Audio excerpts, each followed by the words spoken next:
Welcome back to the MMA Creators Podcast. As you can see, me and Leo are in the studio, and today we'll be chopping it up. UFC 312, Toe Wrestling Championships, pop-ups, casuals clothing.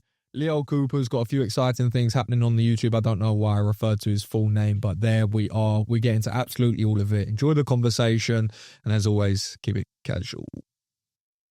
I think a good place to begin is UFC 312 this weekend. We've got Sean Strickland, Dricus du Plessis main event. Before I get your thoughts on this, was this the right fight? I mean, I remember probably a couple months ago we were debating this exact thing because I believe it was just before Chimaev fought Whittaker, and we were debating whether one of those two deserved the shot on their own rather than Strickland. And this is how the cards have fallen. I don't know. In terms of styles, I mean, their first fight was fun. I don't think it was as big of a barn burner as everyone seems to remember it. I'm going to be honest. I watched that one back when I was making my Dricus video. I was like, damn, this fight wasn't that exciting to watch. Maybe I'm being a little bit harsh. But if we're going off of merit, I think there's still debate there. I mean, regardless of the result, we know Chimaev is going to be the next in line. Dana confirmed it at the press conference. So I can't be too mad. I always thought he was probably the rightful option, if not Whittaker. Judging by obviously their last fight, we know how that went down. So it has to be Chimaev, at least next in line. But for this match, UFC 312, you've got the storyline. Strickland is a star. He's entertaining for all of his flaws. So, and Dricus probably is the sort of perfect dance partner for that. He has sort of built himself up, I don't even think intentionally, as one of the best trash talkers in the UFC and fight sellers. Agreed. Just innately through his character. So I don't think the UFC are too frustrated with the main event. I think the real struggle to sell this pay-per-view is within the whole card itself. I think there was a stat. I think only 4 fighters on the main card are ranked, I believe it is. I could be wrong. It's something like that. And they're all 4 of them are in the main and co-main. None of the other fights on the main card are ranked, which is like quite a damning statistic, if I say. So I think that's a bigger thing to criticize rather than the main event. You know, some people are going to dislike Strickland's style. I'm one of them. I think that's fair enough. But he does make it up. He does make up for it with fight week build up, with the entertainment. I mean, I'm sure you saw his media day antics that he was.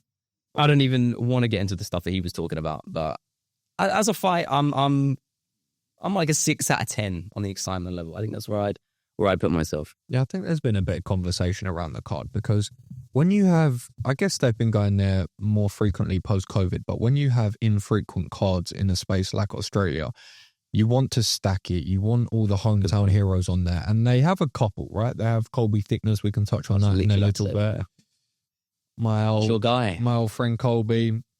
We've obviously got the likes of Jake Matthews on the card, Taffer's on the card, Jimmy Crute. So you've got Australian names, Jack Jenkins, but it doesn't necessarily have that main card, which is sort of going to blow you away. And I think if you're looking to the American market that's paying for the pay-per-view, it is a fairly tough sell. So I do understand why they're leaning into Sean Strickland more than ever. Maybe there's some conspiracies because the UFC would rather have an American champion to some extent, which I do believe there is some element of truth in that for sure.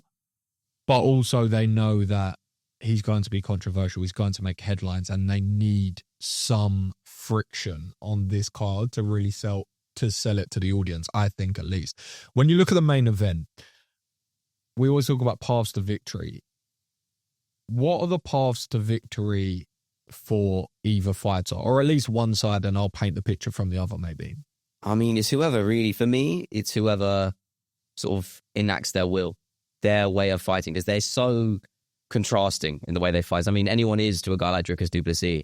He wants to make it chaotic. I think everyone expects that. We know how he fights. He fights like a dog. He brings the dog fight to fighters who don't want to enter that realm. Strickland is cerebral. He takes his time. He's very formulaic with his approach up until probably the last 20, 30 seconds of a fight.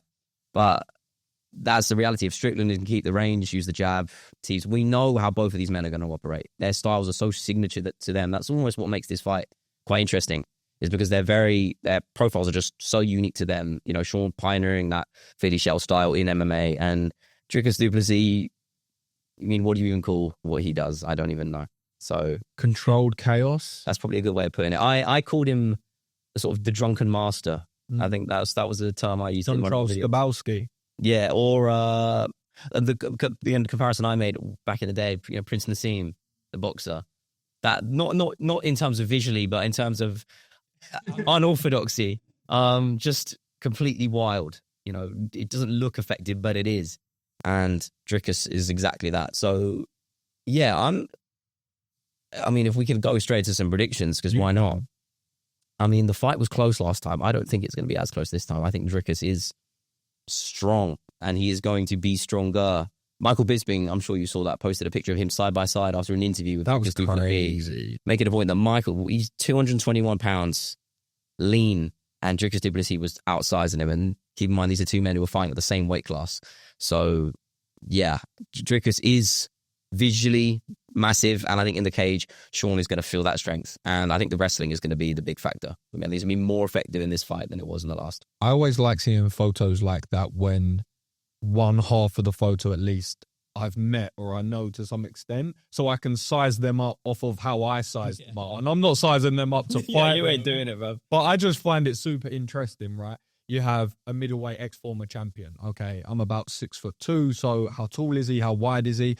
And I've met Bisping. He's a big lad. Yeah, he's not big guy. Huge, but he's a big, broad lad. And you can see that Dricus, he made him look pretty small in that. And it's crazy to think he used to fight at 170 pounds. He's most certainly going the other way if he goes to a different weight class nowadays. And we can, I'm sure, touch on that at a different time. But it was really interesting in the interview with him and Demetrius Johnson, because he has always spoke about his style, right? How he makes it work for him, how he thought, do I need to change anything? Actually, this is what got me to the dance. Why don't I refine it? And I think there's a lot of utility in that, because he mentioned, which is true, if you have a crisp kickboxer, sure, there is value in that, and sure, there are benefits to that. But also, when you're preparing for that, it's very easy to find crisp strikers. Very easy to find a 6'2" good Muay Thai or kickboxer. Super easy to find. Almost impossible, in fact, impossible to find a Dricus du Plessis. And the angle which he spoke about, which I found very interesting, is where he looks so chaotic. And he explained many reasons why this is the case, because in MMA, there's a lot more lateral movement. Obviously, we're in a cage, so people are a lot less stationary, which is very true.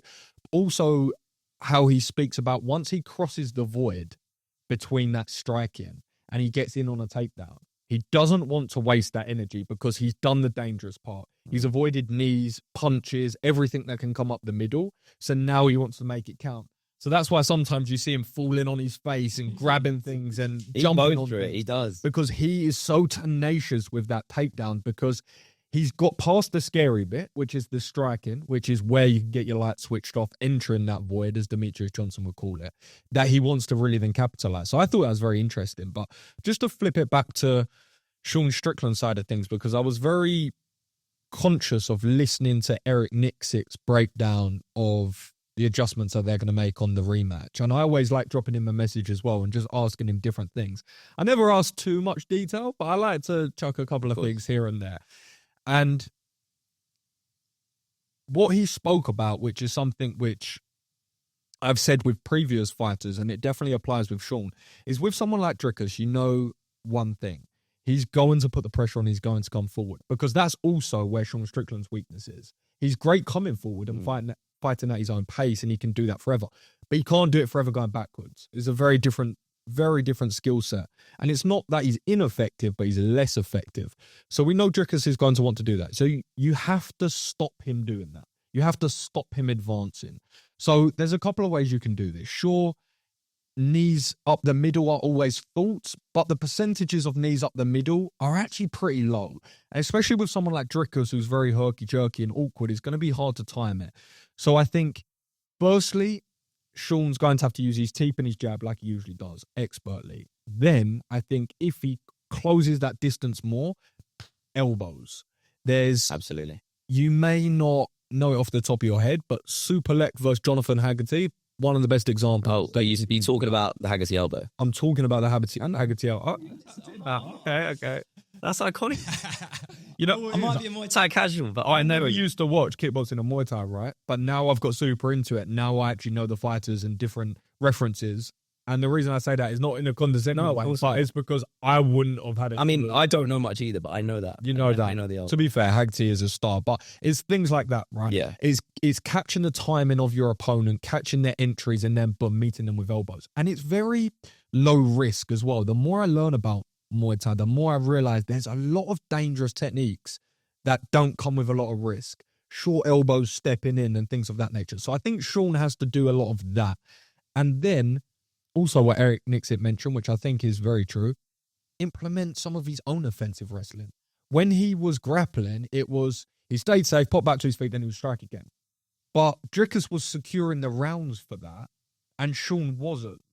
So I think he has times in the fight where he can switch up and say, okay, well, maybe if I come out of this position on top, I'm going to re-engage and go on my terms. So the judge is going, tick.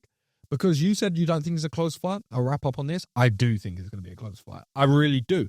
I just think the styles that either guy has, the fact that they both have very good conditioning, they both have good striking in their own way. Drickus definitely holds more danger, but I think it's just going to be tooth for nail. It may not look the prettiest, but I think it's going to go all five, and it's going to come down to who will compete the best. Not necessarily fight the best, but compete the best. I think that's how most Drickus UFC fights Yeah, go, to be it's fair. true, right? It is. Give me a prediction, I'll give you mine. I'm with you going the full five.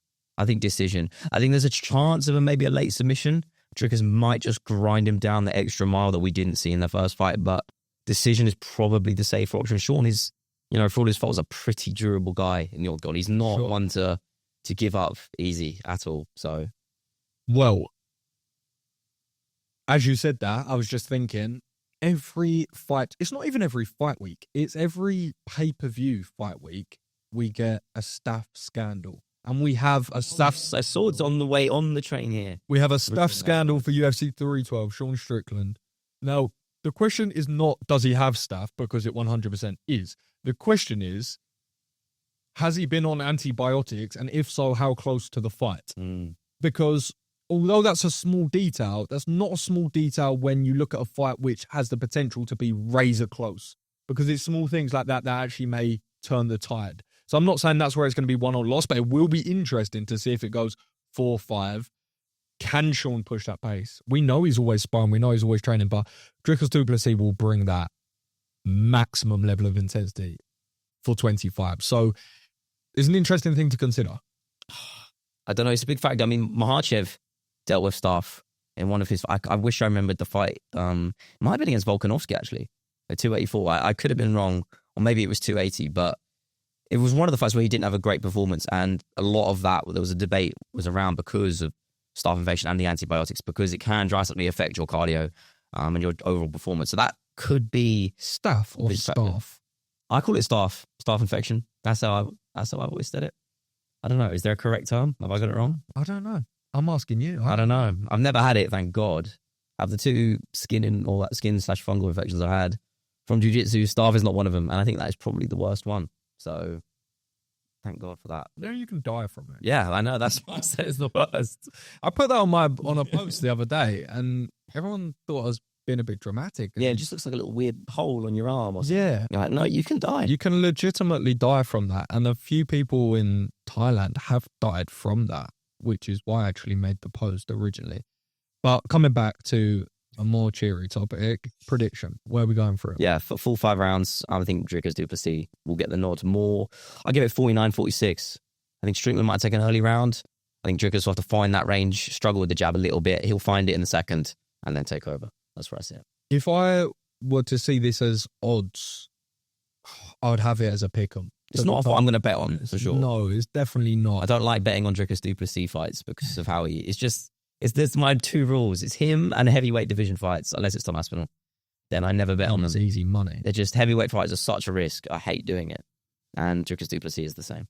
Question. What was the most hate we ever got on a video? I know. I remember. It was you saying heavyweight main events shouldn't exist. It seems like that's becoming a lot less of a crazy take the last couple of weeks, because I'm seeing the world now transition to understanding that it is... Bantamweight supremacy. That's what it is. 100%. Also, it's logic. I know we touched on this the other day, but at heavyweight, that's where all the major sports are, really. If you're sort of 6'2", 6'3", 250, you can be playing basketball, NFL, rugby. There's so many different sports which cater to a big body. Whereas 125, 135, you're getting a big concentration of high-level athletes, right? That can't usually go pro. Combined with the fact that it's just a lot more shallow and people haven't been training as long, like the rest of MMA. It's just absolutely terrible at the moment. And then off the back of that loss the other day, Jairzinho Rozenstruik gets released. I think that's a bit harsh. Do you think that's a bit harsh? Well, he's quite a decent name value in the heavyweight, and that division is shallow as it is. So unless this is a move to maybe replenish the heavyweight division, give it some new life, new blood. I mean, I have yet to see any evidence to support that, but I'm struggling to see why they would cut him, to be honest with you. I don't. Please defend that point. He's one of, no, in fact, he is the most experienced striker in that division. Off the top of my head, yeah, definitely the most experienced in regards to pure striking. Yeah. Kickboxing fighter, he hasn't had many short of 100. No one else in the heavyweight division off the top of my head is anywhere close to that. So definitely pedigree. However, no grappling, which most heavyweights don't have. Well, they just right. So it's not a slight. That's the It's problem. just an observation, but no grappling. And then he has been in a few fights now, which the UFC are probably looking at that and thinking, well, they're not exciting, and we've paid you a lot of money because he's been the main event for a lot of fights. Sure, a lot of fight nights. A lot of fight nights. Me. Yeah. Sorry. Hundreds. Now I think about that. Hundreds, right? And the big boys are always, Biggie Boy is getting more than a flyweight's getting. So they're probably looking at that and thinking, I don't know the numbers, I'm just making things up. Okay, we're paying you 120, 120, 200, 200, something like that. Maybe. It could be way less. It could be a little bit more. I really don't know. But my point is, they're looking at that and thinking, you're not bringing that exciting fights. You're not that big of a media character. You're just there. And That's what Dana White hates, isn't it? He may have come to, this is another thing as well.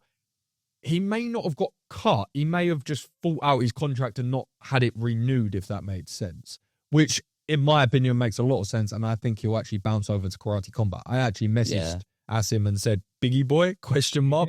Makes sense. What did he say? Get back to you or no? Yeah, he actually said, Biggie Boy, question mark. I said, that is his nickname. But he's To be fair, if you didn't know Biggie Boy's the nickname Biggie Boy, True. we just get that cold DM. That's a bit strange. No, I didn't just message him just that. I can't remember what I had to say with. So you're going to go a Dricus Duplessis decision. I'm going to go the same, to be perfectly honest, because it is pick 'em odds.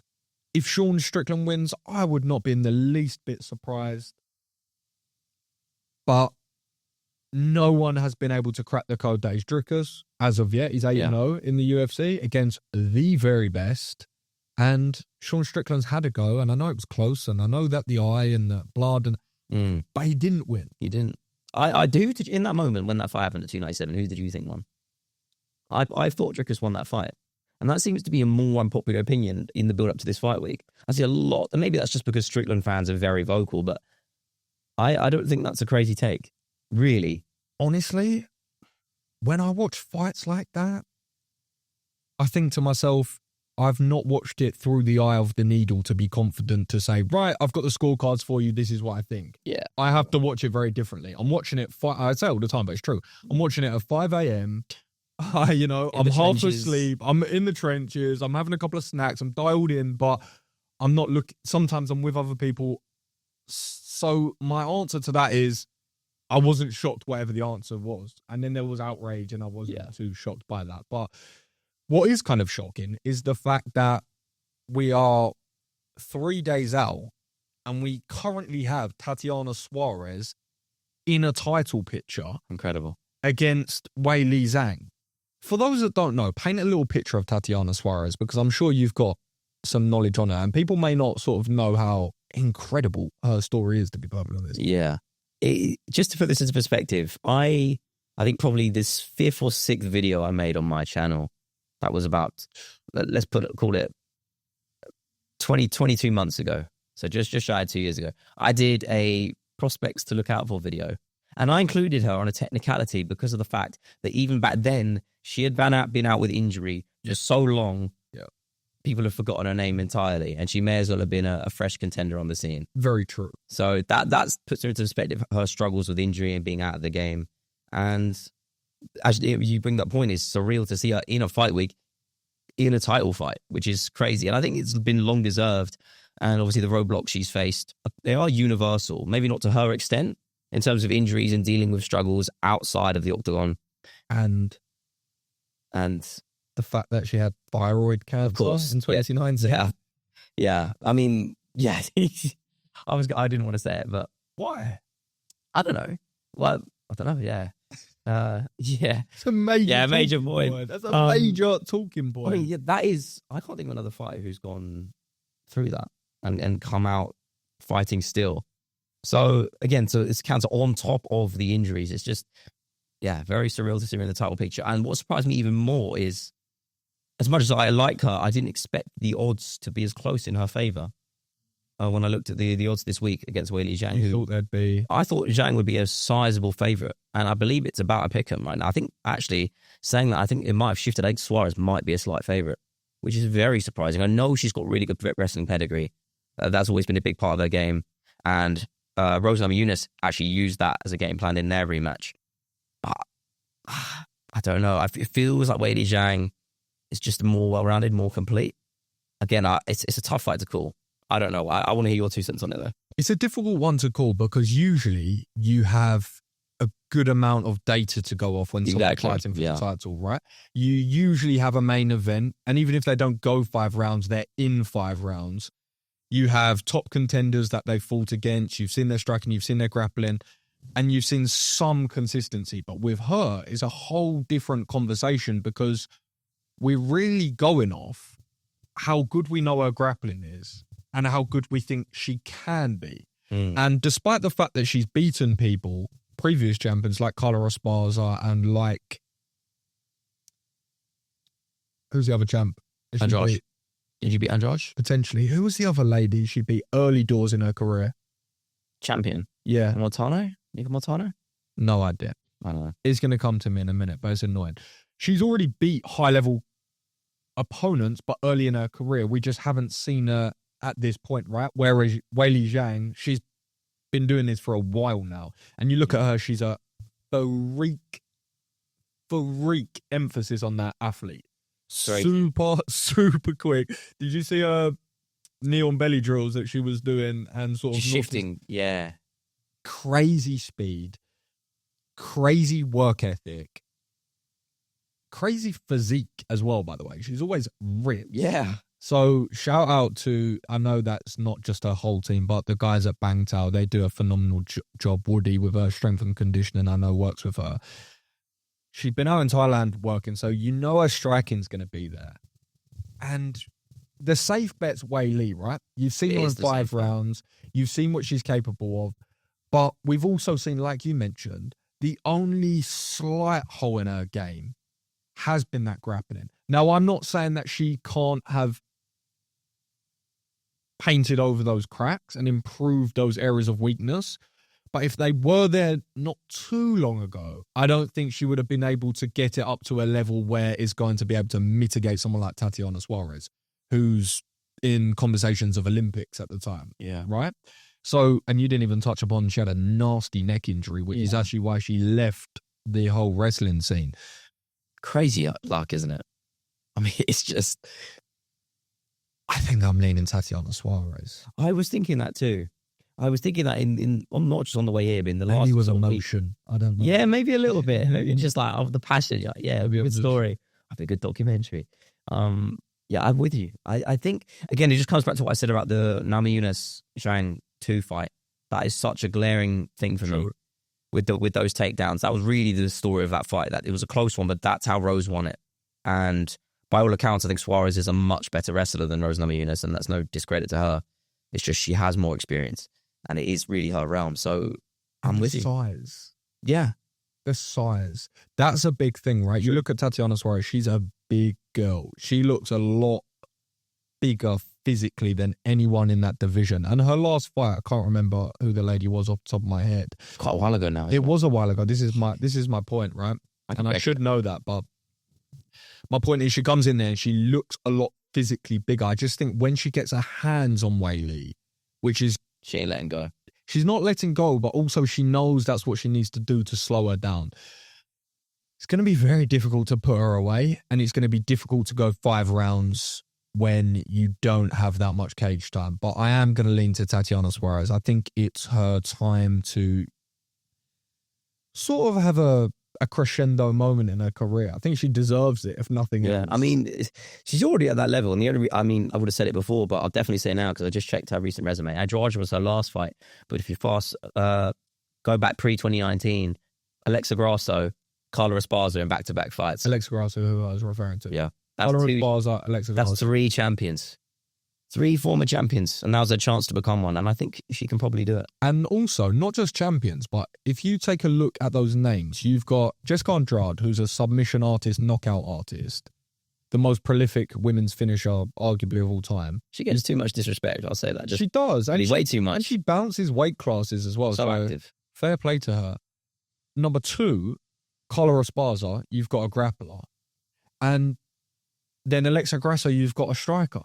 So she really actually has. I hadn't thought of it until you just said it there, but she really has fought every style as well. And that kind of is Weili Zhang. She kind of is every style. She is very much a mixed martial artist. So I definitely think she can compete in every realm and then dominate in her realm. Yeah, I'm more confident on a Tatiana Suarez decision, actually. Yeah, I think I'm with you. We gone exactly the same. Well, we did. Dricus decision, Suarez decision. So you're going Suarez? Yeah, I'm with you. We need to start putting something sort of on the line, you know? Yeah. Thing is, usually, that's what I'm saying. Usually we agree for the most part. Or I'll convince you otherwise. Yeah, sure. Sometimes I get quite convinced. I will give you that. But talking about Chinese champions, I think is a nice way to go straight into what we was going to chat about last week with the food fighters. Food? I like that. Because I knew that you wanted to ask me a couple of things. But I thought, you know what, we'd save it for in person because honestly, there was quite a bit to speak about. Where shall I start? Well, elaborate on that segue. Okay. For those uninitiated. So, obviously, we've got UFC London coming up, right? And I've been doing some work with Nathaniel Wood and also Lonnie Kavanagh, sort of loosely, closer with Nathaniel, loosely with Lon for like the last few years, as soon as I sort of got in this game. Interesting fact, Lonnie Kavanagh was actually the first fighter I knew of, period, when I learnt about MMA, because he's one of my pretty much extended family at this point, but it was his training partner, his friend, and now his housemate. So I knew him and Alfie Davis. That's the only people that I knew in MMA, which is, funnily enough, he's now at GB Top Team full-time. I was chatting to him literally this morning. Circle. So very full circle, right? And talking of full circle, that's exactly what this was. So got Lonnie in the studio in the TWC HQ and we recorded a Food Fighters episode. So we did a full English. So I wanted to tie it into UFC London, right? Because obviously I went with him to Macau. And when you look at how full circle this is, sometimes people say, oh, this is weird and this is fake. But when you look truly at what happened, it was very, very bizarre. Because you have, just on Lon's side of things, you have him go to Vegas, get his UFC contract, then... I remember watching that. I was like messaging you like, Jack. I knew you were watching, but that was the Contender Series fight you're referring to. If you haven't seen that, forgive me for not knowing his opponent's name, but go watch Lonnie Kavanagh's Contender Series knockout. Wild stuff, especially for a flyweight as well. You do not see out cold power like that flyweight. You just do not. It wasn't just that, which you're 100% right. It was the fact that Laura Sanko in the build-up was saying this is the most high-level fight that she's seen on a Dana White's. It's the most excited that she's been. And that holds a lot of weight for someone for sure watching Dana White's. That's a lot of weight because she is the queen of Dana White's Contender Series. There was so much build-up. It's the first season, the first episode, and the first fight. Yeah. And then he throws 3 shots to set up the knockout which was the fourth shot, all over, hits the backflip.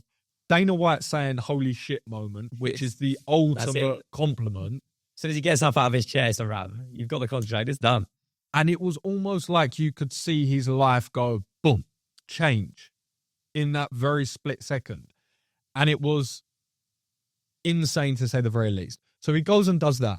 The next day he gets a call hungover after he's celebrating and gets asked to be on UFC Macau, which for those that don't know is where his mum's actually from. His mum is from Hong Kong, which is not quite Macau, but it's a 30-minute boat ride from there.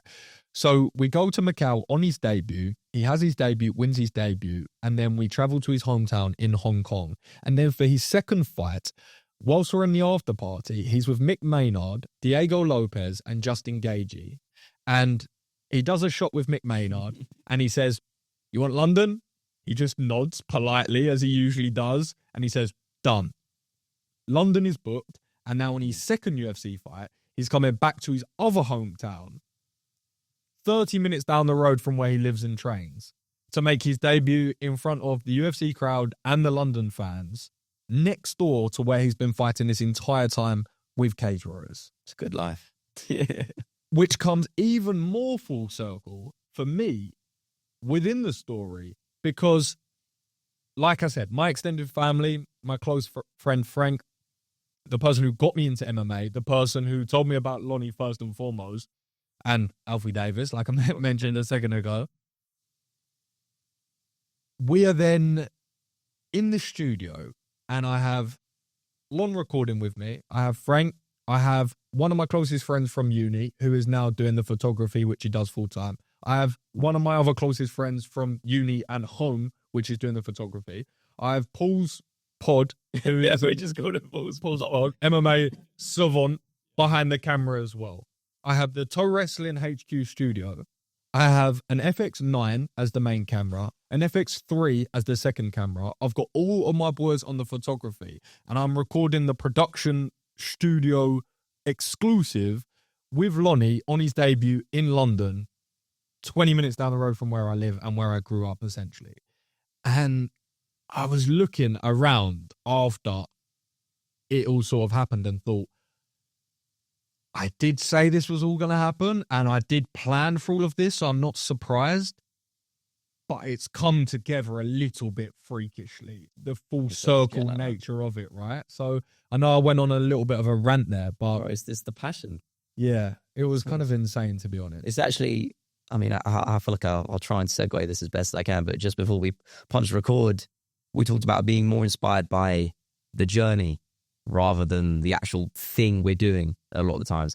And what we were referring to was toe wrestling, which is that other component of the studio where you, of course, recorded Food Fighters. So I feel like it's only right that we segue right there, because you seem very excited just with a recent news. Honestly, Detail.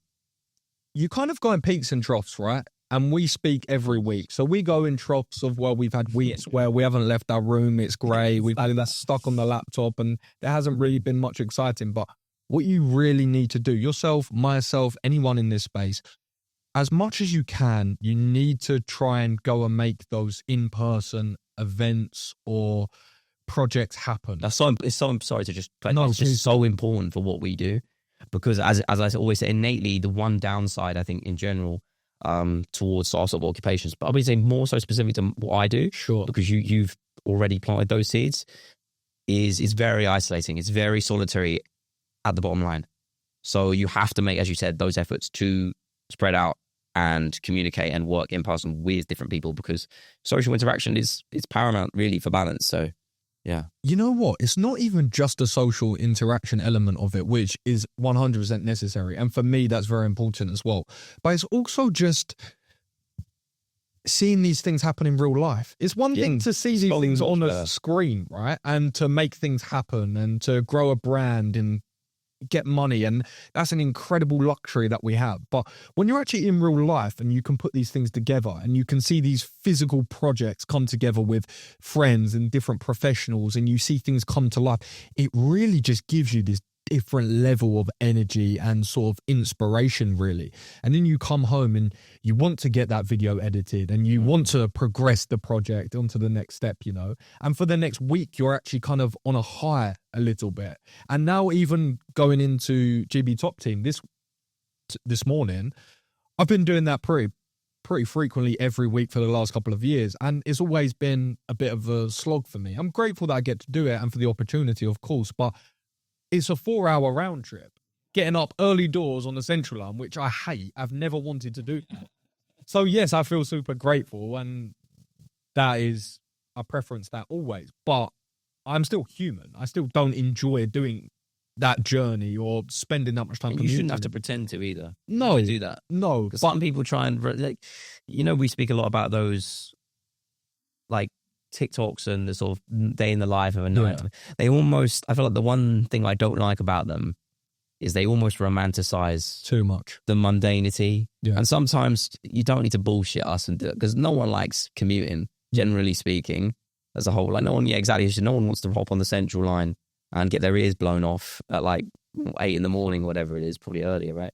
I think the adjustment for that, though, it's just, yeah, is you don't have to enjoy it. And I'm not saying you're going to enjoy it, but you can at least just adjust the perspective of, yeah, well, this isn't great, but the other side of the journey is X, Y, Z. I got to go in today, chat to the coaches. I learned a few things in regards to the MMA. I got to watch. You got to watch world-class athletes. Exactly. Every day. Go toe-to-toe sparring. Get the footage off the back of it, then record some content with Nathaniel, then come to the podcast.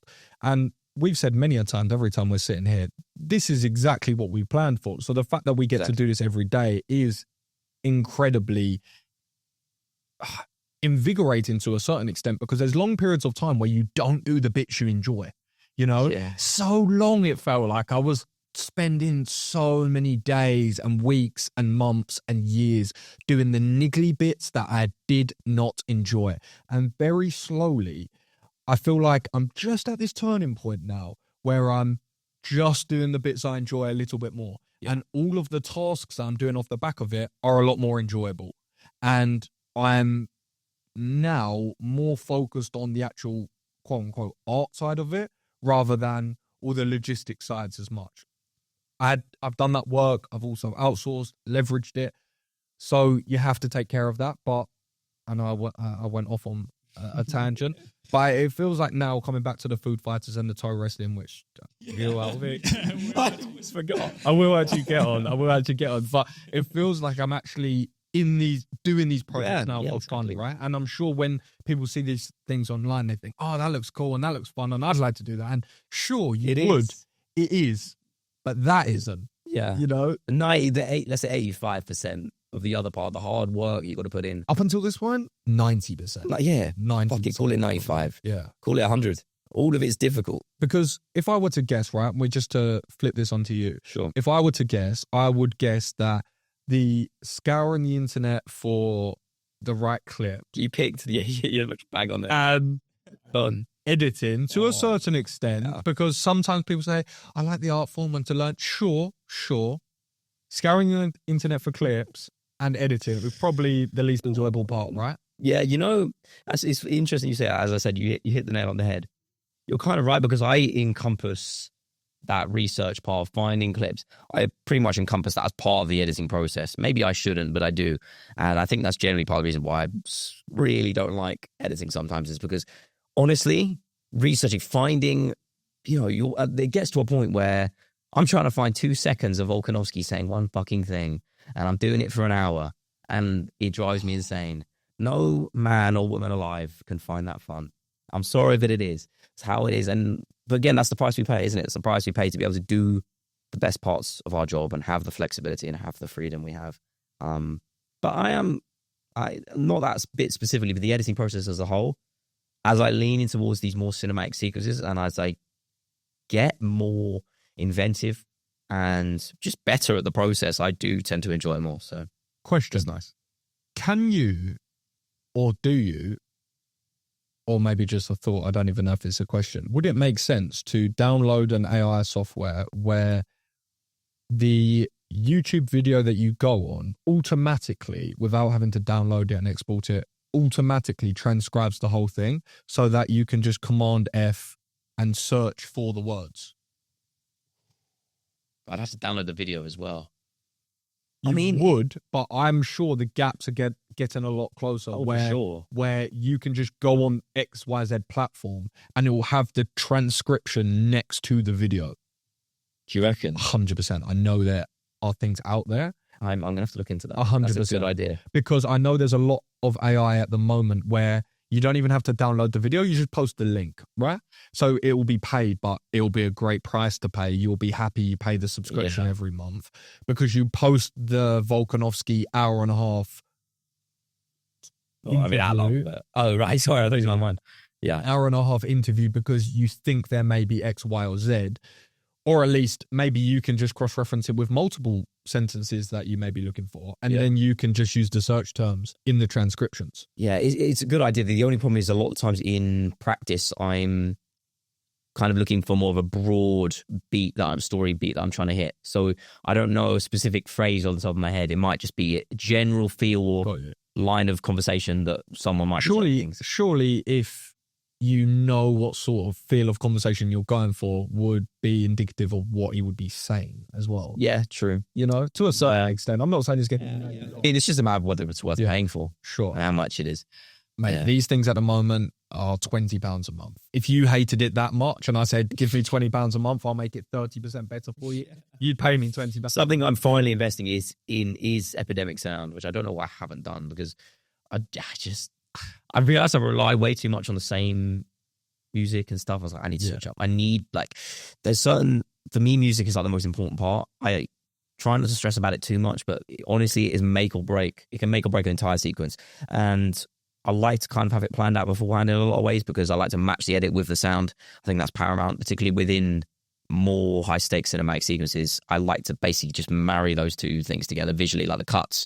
I want them in beat or in time with these big orchestral rises and stuff like that. I like to be grand with it. So that's something that a lot of people that haven't edited or maybe haven't looked at the details behind edits will realize quite as much, because I certainly didn't until I started going into the weeds of it, is how big sound is for videos.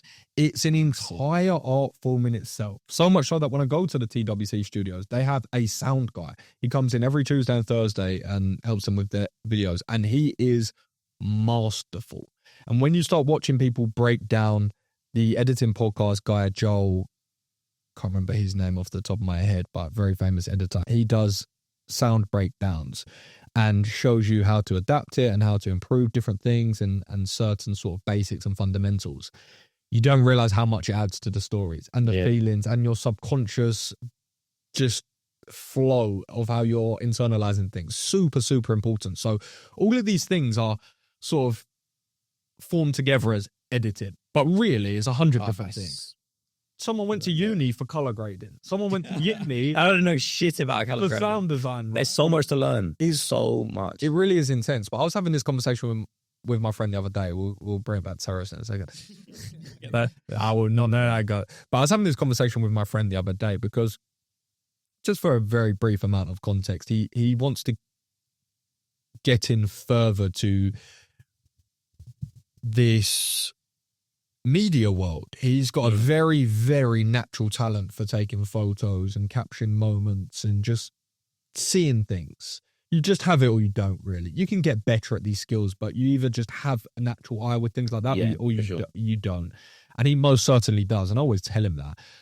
And he has a lot of free time and a lot of freed up cash as well, essentially. And I said to him, he was saying the same thing back to me about, well, I've really enjoyed this part, but I'll be honest, I like the end product of when I've done the editing. I said, it's okay. You can say it. You don't like editing.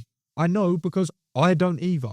I appreciate the art form. I understand there's a beauty in it. I understand that it's actually sometimes quite exciting learning how to do different things. And there's benefit in knowing that to a certain level, because you can have better conversations when you outsource. Yeah, I think it's super important. I said to him, admit to yourself you don't like it, and as soon as you outsource it, you'll realize that cost which he can most certainly afford at the moment, that cost is going to expedite your process, because then you're just going to be pushed to be doing all the creative pieces. Yeah. And then outsourcing, for the most part, all the less fun things, and you'll just be spending all your time doing the bits you enjoy, which will infuse you, energize you, and you'll just be doing it at a much higher rate.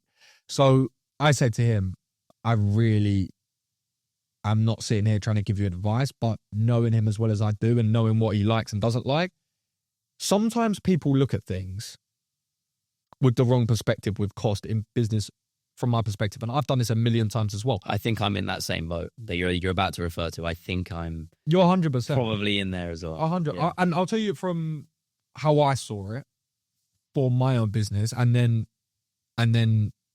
from your side as well, is for me, I would look at a MacBook, right? And I had the old one, but it had little to no function anymore. It was super slow. I couldn't multitask on it.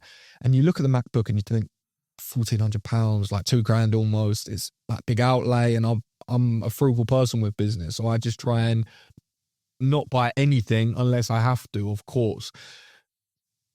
But your mind tells you, oh, that's an expensive cost. But it's the completely wrong framing. I couldn't. It's so hard to get out of that mindset, though. We are kind of being hypocritical when we say it, because it is difficult. It's super difficult, Yeah. right? And I'm transitioning here. And you have to be smart still. It's not looking at a brand new Mercedes and going, well, is it expensive? A car is probably like the worst purchase, I think. That's speaking strictly more financially. Don't invest in a car.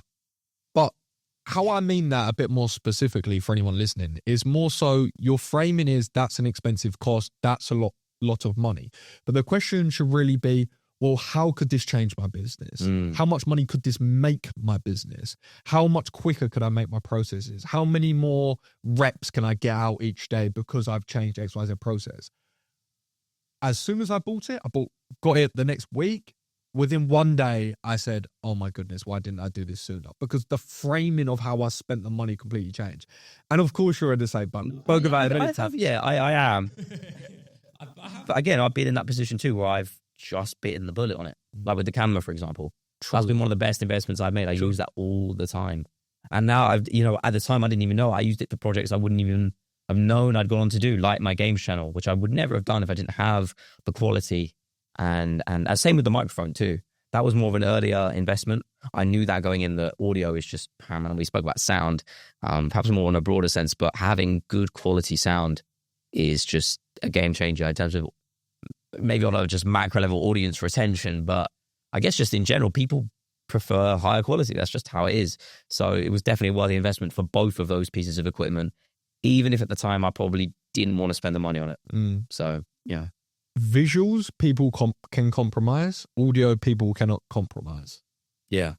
People can compromise on visuals. You can actually have a visual which is maybe not perfect. Maybe it's not super crisp, or maybe the focus is a little bit off in certain areas, or maybe the color grade's not the best, or whatever it may be. If the audio is bad, people will swipe off almost instantly. But you are right with the camera, because that was your first sort of step with that, right? So as much as I joke with you about you're in a boat, so am I, by the way. Yeah. But it is true. We're just reframing that perspective. And like you said, which is a very good point, it opens up different avenues you never thought about, because you couldn't even consider them before. I was stuck using a Logitech webcam on my phone, which would overheat and stop working on stream. So, yeah. So you don't realize the sort of impact it can have in the long term. So like I said, you still want to be smart, but you also have to understand when to bite the bullet. And once you bite the bullet once, you realize, oh, I need to do this more often. Yeah, it's just about buying the right thing. Camera for me as well, the DJI. Once I bought that, it was... I always say it, but I've literally sold about 10 of them. People just saying, oh, where'd you get that from? And send it to them. Toe wrestling. Let's just do it. Yeah. Oh my goodness. Let's get there. So the reason why I actually went off on a tangent first and foremost is because I was saying when you go in real life and you do these projects, it's what energizes you, and what sort of breathes life into some of these things again, because it can become stagnant. You're at your desk, like we mentioned, and whatnot. Of course, yeah. So I go into the studio the other day, the champion, Total Destruction, Ben Woodruff comes in. So Ben Woodruff, Total Destruction, comes into the office and we do a day of filming, basically in build up for March the 29th, which is the Toe Wrestling London open, if you like. So we said, okay, we have to build a ton of hype behind this. We have to build a ton of content. I've spoke about before.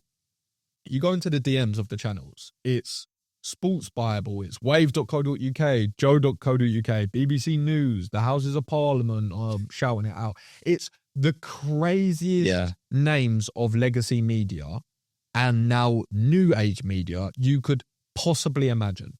Before we get on the call, my friend, who for all intensive purposes has nothing to do with it, was tagged. I tagged him in some of the photos that he took of me whilst I was in the studio. He's getting people reach out to him from major magazines saying, hey, are you involved in this? We'd love to do a piece on it. Crazy. The coverage it's getting from these different places is insane. And the next thing I'll say, I've always said this about, you obviously have me in the combat world to a certain extent where I can create attention and eyeballs through that. But then also the production studio are incredible as well. So they created this video the other day, which was very sort of horrible histories, very sort of tongue-in-cheek, and it was brilliant. And they posted to TikTok, boom, 200K. Really? Boom. On a fresh account? On pretty much a fresh account, like 6 posts or something previous, eight posts. And people think, oh, it's TikTok, that's easy to do. No, it's not. I know the platform really well. I've been there for a very long time. And I can speak to that too now. You've had enough posts, right? You know that doesn't just happen. I've got my most viewed is like 280,000, and that's one post. And that is a lot, make no mistake, by the way. Sure. And then the second one, I thought, right, okay, we have to capitalize. So I thought, right, let me make a video as well. Post one the next day, boom, 200,000. Back to back to back. And I was just speaking to Ben yesterday, and I won't sort of go into too much what he was saying to me, but he was saying, when I first watched the trailer, right? When I got sent that trailer that I think I forwarded you to the link of, and it's sort of very, what's that film with the policeman in the town? Hot Fuzz. My favorite movie, right? I love it. It's very, very Hot Fuzz, the trailer, and it's incredible. And it was very fun and jovial. And then just towards the back end of the video, it cuts, again with the audio, to a much more somber tone. And it's Ben talking about, I just want to be a world champion. You know, I want to be a world champion. I'm from a small town. No one really accomplishes much. I want to be a world champion. He's super competitive and he wants to go to the top of something.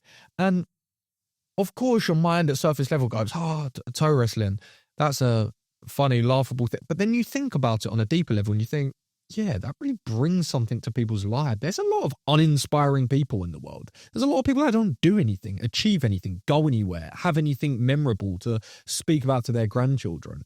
And he goes to work and people laugh at him and they take the piss out of him and all these different things. But I said to him last night, your name was in the House of Commons yesterday. You was on BBC Two the day before.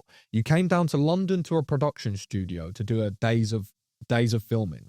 The last week you had 5 million views on the videos of you. You're getting hundreds of thousands of comments. I said, you're living a pretty cool life, mate, to be perfectly honest. And we've not even started yet. Only the beginning. And I have started realising, it's getting me all juiced up now, because I'm reading the comments. I always read the comments. That's when I get a pulse of what's actually happening. Gary Vee taught me that one from early. Always read the comments. And you do a good job of that as well. I see on your videos. I try. You reply to You actually reminded me of that because I was slacking on it. I remember a couple months ago that you were like, you're slacking. I was like, I am slacking. Yeah. I ain't been slacking. I'll always call that out. Vice versa. Yeah. I have times as well where I'll slack. I try not to anymore. I do 30 minutes sometimes at the start of the day, 30 minutes at the end, so I can catch up on all of them. Because sometimes across all channels, I've got 1,000 comments in a day. Like, it actually doesn't let you comment that many because it says it's spam. But I saw a comment which really just shifted I have tiny little shifts here and there, but really shifted my mindset of how I looked at Ben. Someone said, the Jordan Burroughs of toe wrestling. And I thought, oh my goodness.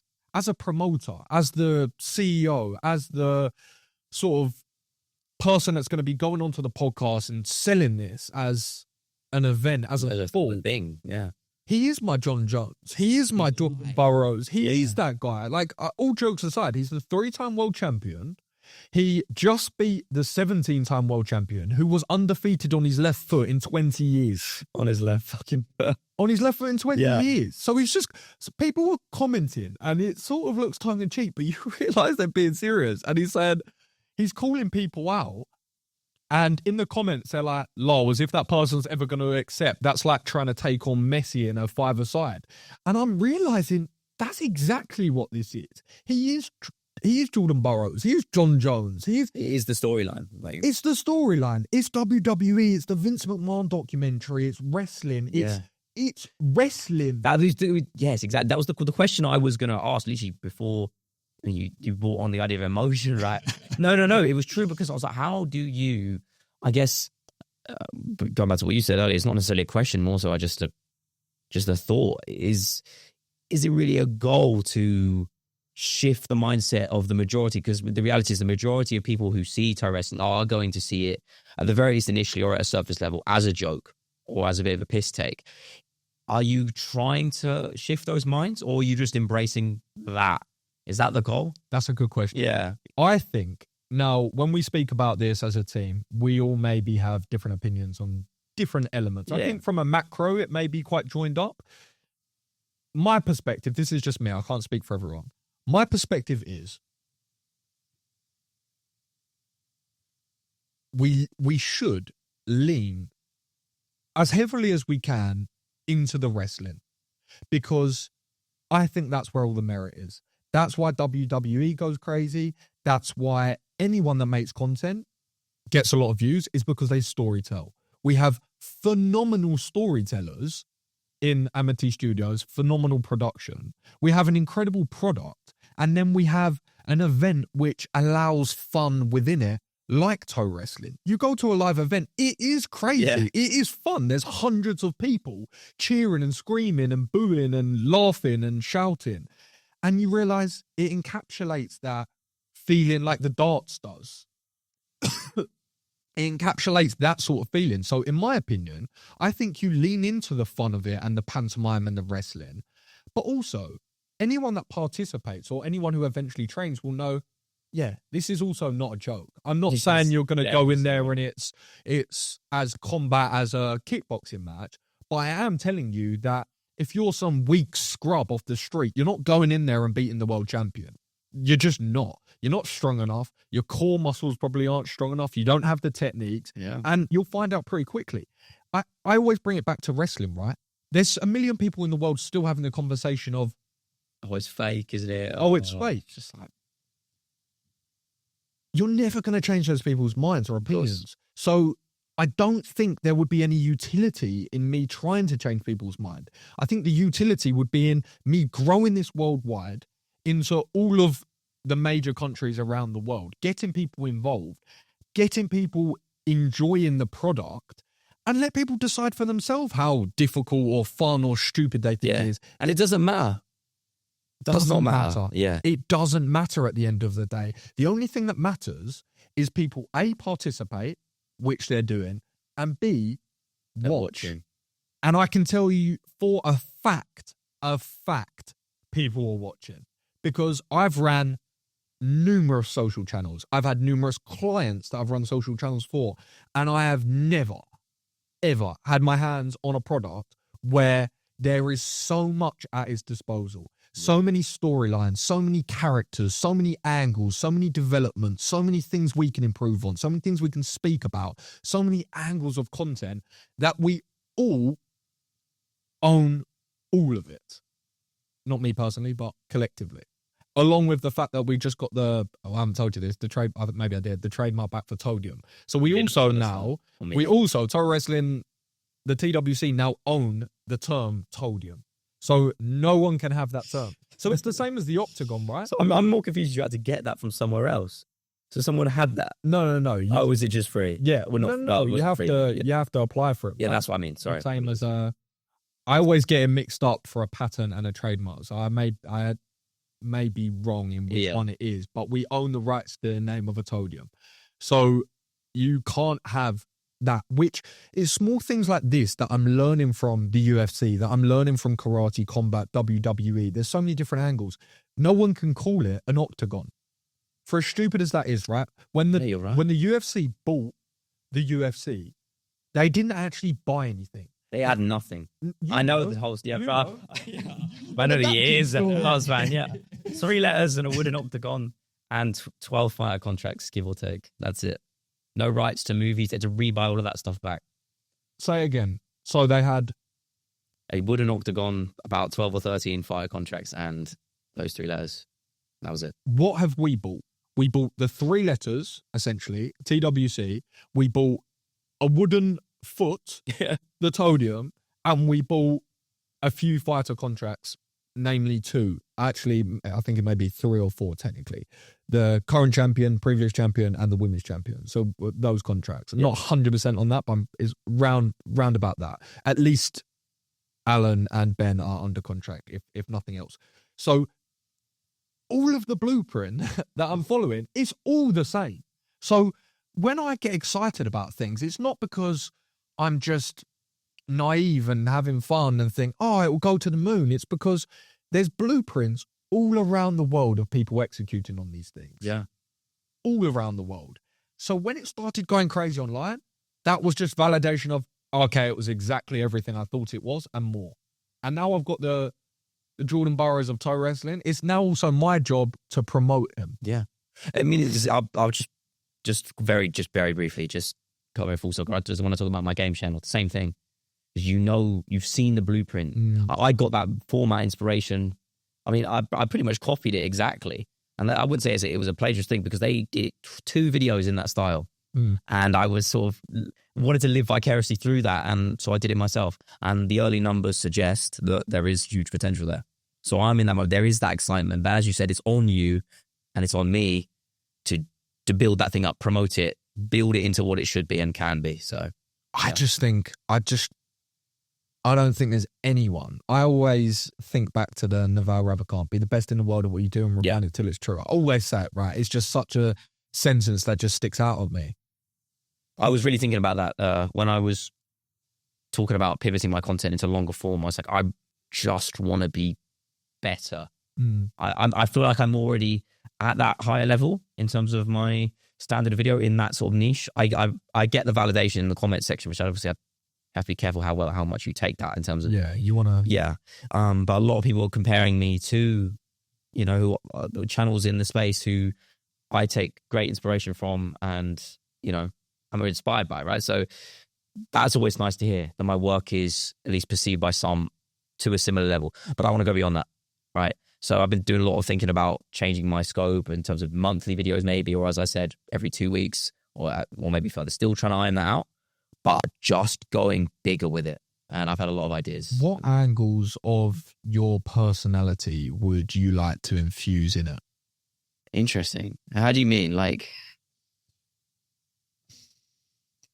into the videos specifically, or just the way I work? Into the videos, into the style. The way I say that is because to become the best, you have to do what you do the best intrinsically and do it more, right? So there are potentially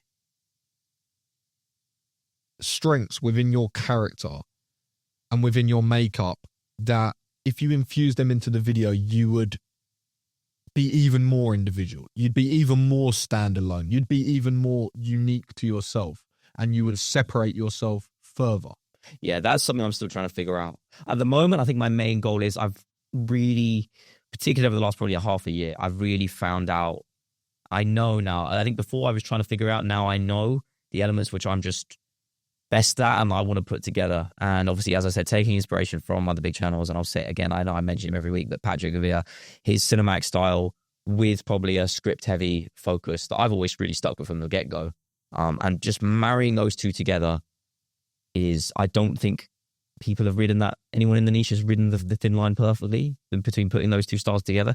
Because a lot of what you see is just one or the other. I think I'm going to try and nail right in between and do it my way. Yeah. I'm excited, very excited for that. Yeah, that is good. And that is very exciting. And you've already seen the fruits of your labor and relatively. There'll be way more. This is the plan though. I think the ceiling with making these longer videos is just a way higher viewership ceiling, which again sounds superficial when I say that, but it's just more so seeing better results and better gratification and a better final product. Really, in each individual video, I want to have just the final results to be better, the good, like just greater stuff I can be more proud of. Just a question to scratch my own curiosity. You create what, 4 videos a month at the moment? Yeah. Very average month. What collectively would they do with views? 4 videos on average? Very average month. On average views? Yeah.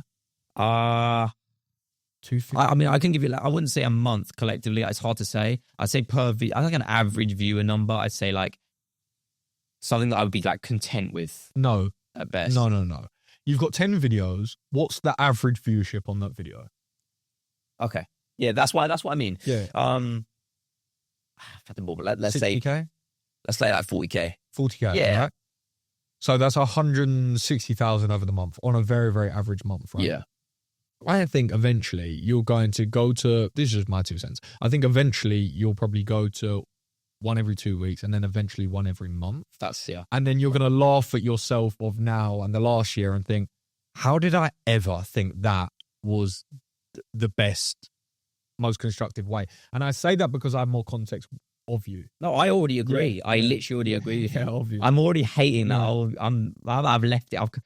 I've just left that entirely. I'm not doing 1 a week anymore because I'm running out of ideas. I end up rehashing old shit and it's just like, this isn't fun anymore. And I'm stressing, trying to think of new ideas rather than investing my time into all of the golden ones. But I like, even if it's just a handful, I can spend a whole month on one golden idea that I know will do well. I remember hearing a soundbite. I can't remember who it was from.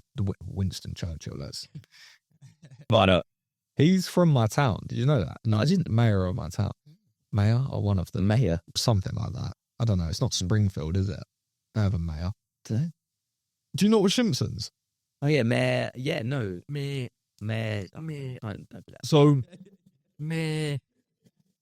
so I heard a soundbite once which said it was actually nothing to do with content creation. It was actually social media marketing management, that sort of thing, Yeah. which essentially in simple terms is running people's socials for them and acquiring a retainer. And a lot of the time it's focused on how to get as many clients and how to get bigger clients and whatnot. But I heard this bit of information which is super important and it's applicable to almost everything. Don't worry about all of that. Just treat one client, if it is the only client, if it is multiple, treat that client like the only client you have. Make that product, their outcome, as good as you could possibly make it. And I actually heard a better way of how to do that logistic, or how to do that actually actionable steps is, okay, ask yourself, if you had 50K a month to put aside, what would you do for them? And then just work it back, right? So now you can actually figure out and be more resourceful of different ideas and what a 50K a month package would look like. And you can start achieving more of that, because if you take care and get results with that one person, the rest will come. The reason I say all that is because it comes back to the video, right? Yeah. If you treat that one video literally like it's the only video you have that month, you give everything to it, eventually you will be rewarded in due time with the benefits, which I believe it will be deserving of when you put that much time and attention and care into it. And sure, you'll have 1 or 2 videos that don't do as well as you want, and you'll doubt yourself and you think, oh, maybe I should go back and whatnot. But it is a very interesting time, and it's a very interesting time with toe wrestling coming up on the 29th, because obviously the pop-up is before. You know what? I've got my phone on me. I'm going to show you this in live speed. So Do it, please. I don't know if you can show it to the camera as well. I don't know. I don't know if I'm keeping it a secret, but essentially, I told you before that I've got the comic book, the jerseys and the t-shirts, they're all going to tie into that. The Food Fighters episode, which is of course going to tie into the clothing and the drop and everything else. Then got the pop-up. And I was saying to my friend, I really want it to be an exhibition. I want it to be a gallery. I want it to be a museum, you know? I think did you post this on your community post? No, definitely no community post for what you're about to say. All right. Yeah, this is, Okay. this is, I don't know, it's just a lot of text. the reason I say that is because it's such a beautiful space. And I grew up going to London museums and things of that nature when I was a kid, and kids go free. And I always did things like that. And my friends now, the ones that I was saying actually worked on the set the other day, they always go up to London and go and see art exhibitions and things like that. It's always a very good thing to do and has little to no price attached to it more times than not. So I really wanted to create that. So I thought, okay, let me work with an artist to get the painting. And then this is the painting. So this actually isn't. Oh, is this? Yeah. Oh, yeah. You sent me pictures of it, Yeah. but not the full thing. Yeah, this is cool. I feel bad for you guys watching. I'm sorry. Nice. Oh, it's like the contouring on the. Oh yeah, it's sick. It's insane. And if you actually look at the scale of the videos, what the scale of the It's painting, big. sorry, it's a really big I didn't painting, realize it was that big. and it's going to sit perfectly. The shading on those gloves is nuts. The gloves is an insane thing. That's exactly what I said to him as well. I said the colours on those gloves is incredible, Nice. and it's the year of the snake, right? Oh, that's so sick. So I tied in the year of the wood snake, but then I also had the design, which is of his new tattoo, which oh my god, the final thing. Oh, that is so fucking cool. how unreal. Oh, that's sick. Oh, I kind of want to copy that. That's unreal, right? That's fucking sick. So not only did I get that, which is now going to be pretty much front and center about to for say front and everyone, center. above all the speakers and whatnot, and the main stage is going to show be like that. that and shit. Got all of it. Got all of it Oh, because obviously we're in the studio. But what's even cooler than that is he said, "Oh, I've also got my Leon Edwards painting that I'll bring." Because Oh, was obviously that the we're one in you the event. posted? So he, Yeah, that's what I. yeah, he's going to bring the Leon Edwards painting and the Alex painting. These are cool. And we've got the three. So when I said I wanted to make it a gallery, I've literally made it Nice. a gallery now. I've got the paintings. I've got all of the artwork around it, the clothing, the speakers, the food is sort of figuring out the logistics Yeah. at the moment to figure out what's best. But it's all sort of coming together. I've just got to execute it, and I've just also got to think of a unbelievably genius, consistent, and high reps Yeah. media plan for the run up to that. I mean, that's your bread and butter. That's the easy for you. I feel like that's the most familiar part. It is, and I can do it a lot of ways, and I will do it a lot of ways of which I know, and which I know how I can create attention and put the message out there. But also, this is the biggest moment of my brand's career, and it's on UFC London. And I said to you the other day, I don't want people to look back at the event or even look forward to the event and think, oh, it's UFC London. I want them to think it's UFC London and the casuals pop-up. Yeah. And I want people to marry the two together because it stands alone. Whereas in Manchester, it was an afterthought. I had a small amount of people there, and a couple of people who's in the know went, and no one on a grander scale had a clue.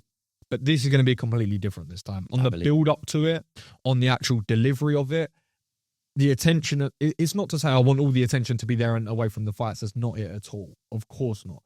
But I want it to be viewed in the same weekend as that is You did both. that weekend, you know? That's what's going down, rather than just an afterthought for some of the in-the-know people. So what I'm going to do, just a little bit of, and then we'll wrap it up. But I'm going to do tickets, free, but just tickets so that I can, Yeah, I was literally going to say that. You feel that's a good move because it almost, even if they are free, it just generates that sort of prestige. It's a no-brainer. Prestige first and foremost. Also gives me a better understanding of numbers, because I actually think there will be a few people. I'll be there. I think there will be a few people, because I know even just friends that will come, and I know probably 30 people who are more than likely definitely going to be there. That's just 30, and that's not even promotion. That's no one's even said. And then if I'm talking followers, I probably had about 20 people already saying, okay, yeah, I'm going to be there. And like whether they all turn up or whatnot, and I've not even promoted it yet. And I'm thinking there could be a lot of people. I don't know how many, but I would like to think a good amount. So I want to do the ticket events, but also the reason why I want to do that, just for a little bit of more business insight than usual, is you can then capture emails off the back of that. Oh, yeah. Views, great. Tie in with a newsletter or something. That's exactly what I've done. Yeah. So views is one thing. No one wants views. No one wants followers. And you shouldn't. to a certain extent. They shouldn't be things you're desiring. You should desire emails. Because if I'm telling. If I'm checking mine, if Instagram gets deleted, TikTok gets deleted, if everything gets deleted, their emails are not getting deleted, right? They're having an email. So if you can reach people by email, you can also then you can run longer newsletters, and then you can also have subtle asks in there. So if you're doing the pre-drops for the clothing, for example, I can at least get then an eyeball of what we're sort of looking at, because I'm not going to drop a ton of pieces. So I can sort of eyeball it. I'm going to get that painting made into prints, get Lonnie to sign it. I'm there for that. Yeah, I want one. I'm going to get one. Really, really trying to think of every level of leverage. And just that time I went and met Mike Swick and spoke to him about how he ran AKA Thailand and really picked his brain. I just thought he's thought of every step and level of the user experience and just thought, how can I make that more intentional? How can I give more value? And I'm just trying to do that at every step, and I'm getting there. It sounds like you are. I'm slowly getting there. Yeah. I think that's a mic drop moment to wrap it up on. This has been the MMA Creators Podcast. I think we're on episode number 88, although our numbers are muddled on the thumbnails. Pad sit pad. Pad sit pad. Is that the number? Pad sit pad. We'll go with that. And we will see you next Sunday, though this is going out earlier. Have a good one.